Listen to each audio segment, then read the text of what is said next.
saya Rizky Aulia. Saya dari kelas A, NIM B1B124011. Di sini saya akan menjelaskan materi yang saya bawakan, yaitu rangkuman dari perilaku organisasi. Yang pertama itu ada perilaku konsep dasar. Definisi perilaku organisasi. Perilaku tingkah laku, pandangan-pandangan atau perasaan yang disertai kecenderungan untuk bertindak. Organisasi, alat atau wadah yang dalamnya terdapat atau dua atau lebih individu yang berinteraksi satu sama lain serta mempunyai tujuan yang sama.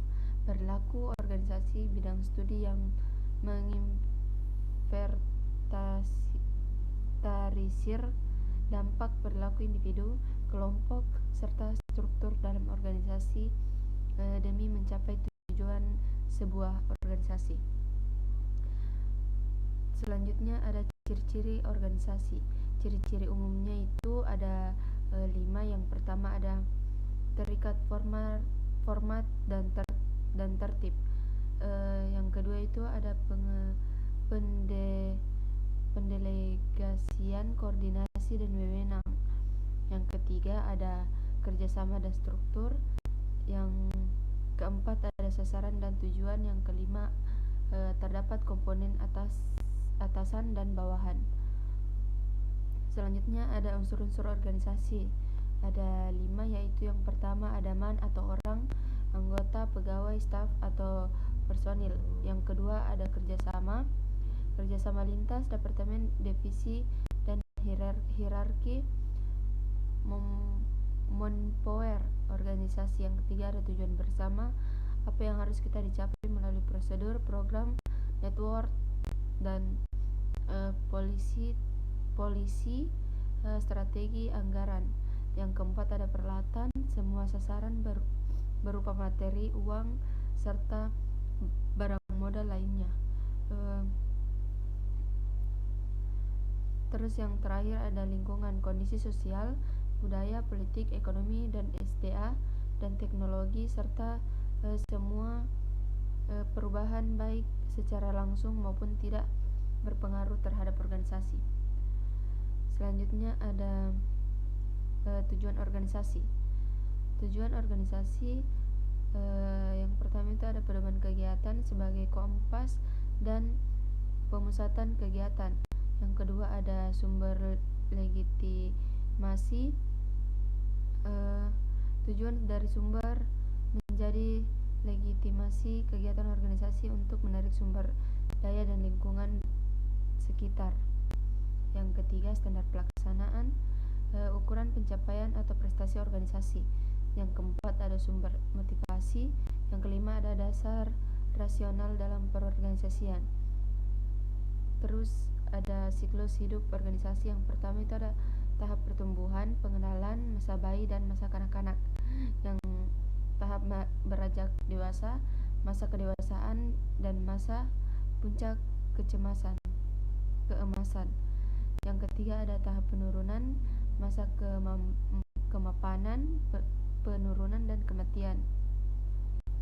Terus slide selanjutnya ada teori organisasi. Yang pertama itu ada teori organisasi klasik, ada non klasik, modern dan kontingensi. Adapun komponen pembentukan perbedaan individu, yang pertama ada kepribadian, kemampuan, keterampilan dan persepsi sikap. Terus slide selanjutnya ada determinan kepribadian. Yang pertama itu ada keturunan, lingkungan, situasi, apakah ditentukan sebelum kita dilahirkan ataukah produk dari interaksi dengan lingkungan. Terus ada secara umum dibentuk oleh keturunan, lingkungan dan diperlunak oleh situasi. Selanjutnya ada perilaku organisasi individu dan kelompok. Definisi orang yang memandang berbagai hal secara berbeda akan berperilaku secara berbeda berbeda. Yang kedua, ada orang yang memiliki sikap yang berbeda akan memberikan respon yang berbeda terhadap perintah.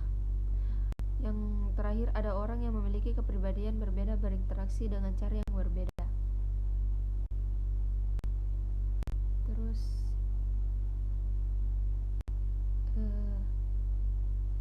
selanjutnya ada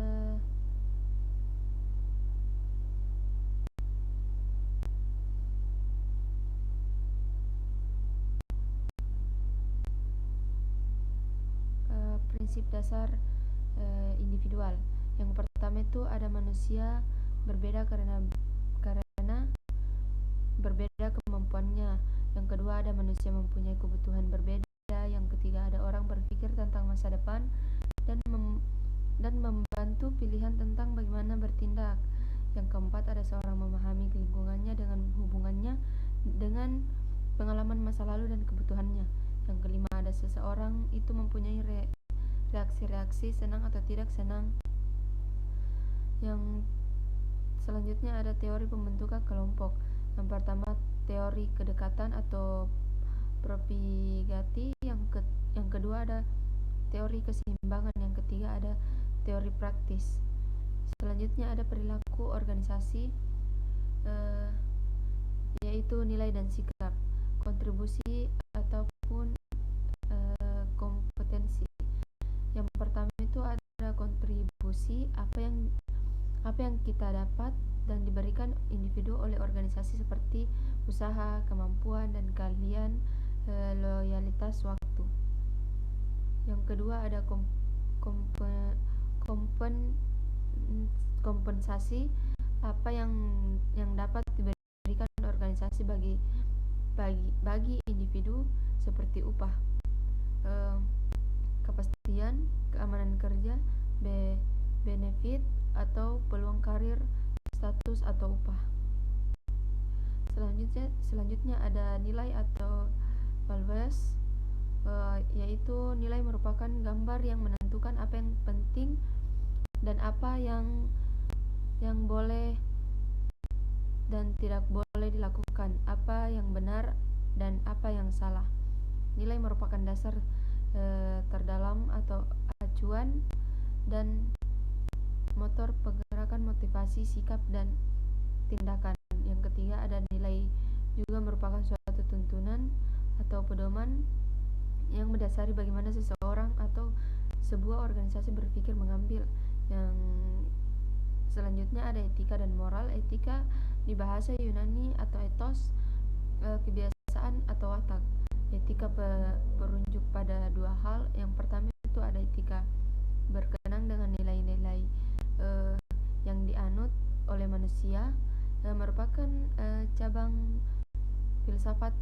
Yang kedua ada etika merupakan pokok permasalahan dalam nilai dan hukum mengatur tingkah laku manusia. Selanjutnya ada sikap atau attitude.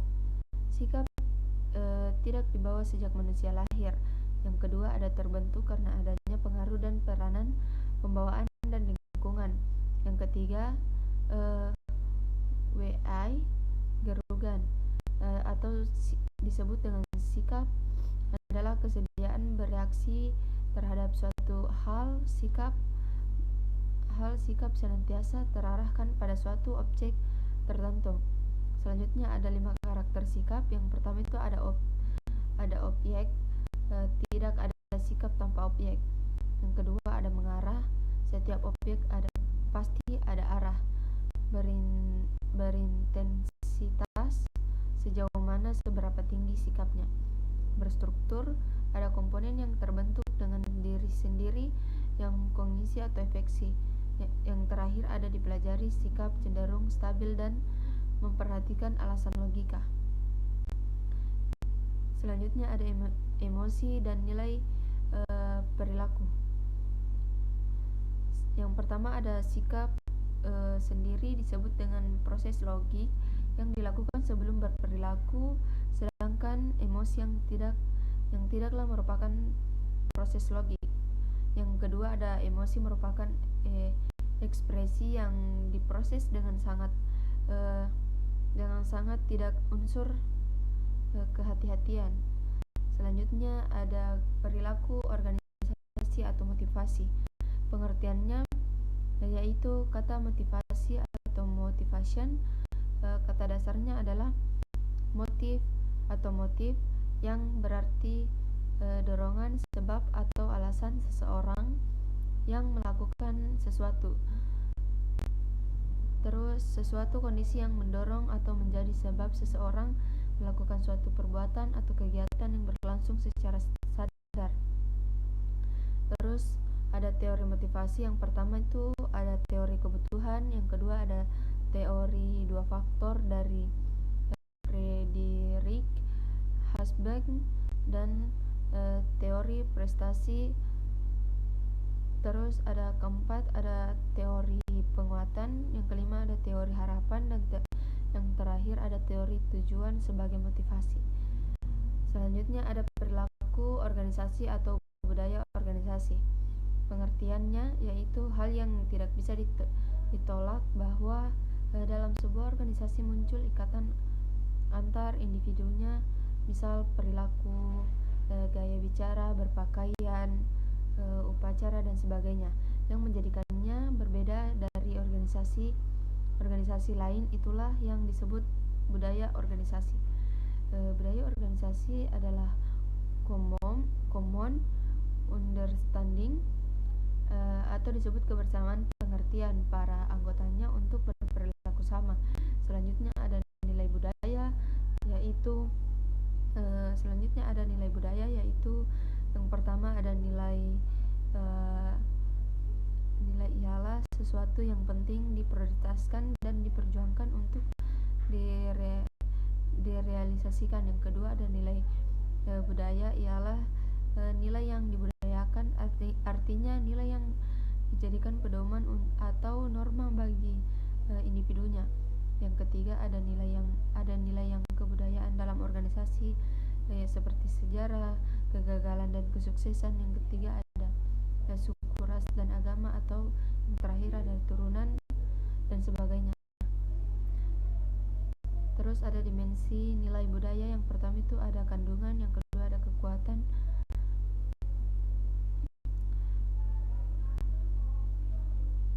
dan itulah hasil presentasi dari rangkuman perilaku organisasi. Sekian dan terima kasih.